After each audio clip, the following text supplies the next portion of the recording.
Je suis la rédactrice en chef du magazine Sciences Humaines. Ce livre est né d'abord de deux articles qui sont parus dans Sciences Humaines.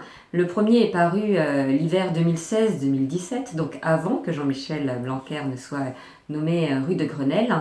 Et il s'agissait d'un texte sur la pensée d'Edgar Morin, qui est paru dans un grand dossier sur les grands penseurs de l'éducation, et qui était signé par Jean-Michel Blanquer, qui était alors un universitaire parmi tant d'autres. Le deuxième article, c'est un article qui est paru un an plus tard, cette fois-ci en décembre 2017. Il s'agit d'un entretien croisé que nous avons provoqué avec Jean-François Dortier. Nous avions eu l'idée de confronter ces deux hommes, Edgar Morin, le philosophe, l'anthropologue, la conscience de gauche aussi, plutôt mondialiste, qui est à l'origine de nombreux établissements innovants en marge des pédagogies traditionnelles, et puis de l'autre côté, Jean-Michel Blanquer, donc cette fois-ci ministre, qui avait témoigné un an plus tôt par son texte d'une connaissance non seulement approfondie, mais je dirais même savante et inspirée d'Edgar Morin.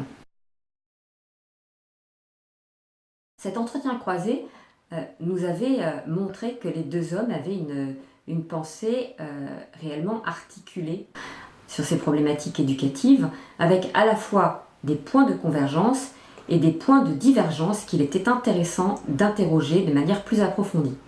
Leur grand point de convergence, c'est que tous les deux veulent une école de la vie. Dans la lignée de Rousseau, il s'agirait au fond d'assigner à l'école la vocation d'apprendre à vivre aux enfants et aux adolescents. Mais que recouvre un tel programme pour les générations d'aujourd'hui, pour les enfants et les adolescents du XXIe siècle? Peut-on seulement enseigner à vivre à des enfants? Ça méritait quelques questions peut-être plus précises, plus pointues, plus gratte-poil. Nous avons donc provoqué de nouveaux entretiens avec Jean-François Dortier toujours, pour les interroger de manière plus approfondie.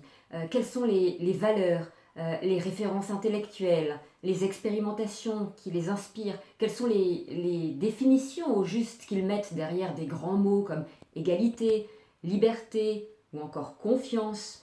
Qu'entendent-ils par ces mots qui peuvent paraître des mots slogans? Et puis surtout, vers quel projet de société nous mènent leurs idéaux éducatifs respectifs? Voilà, c'est toutes ces questions que nous avons voulu aborder dans ce livre. Les réponses ne concernent pas seulement les spécialistes, ce sont des enjeux de société.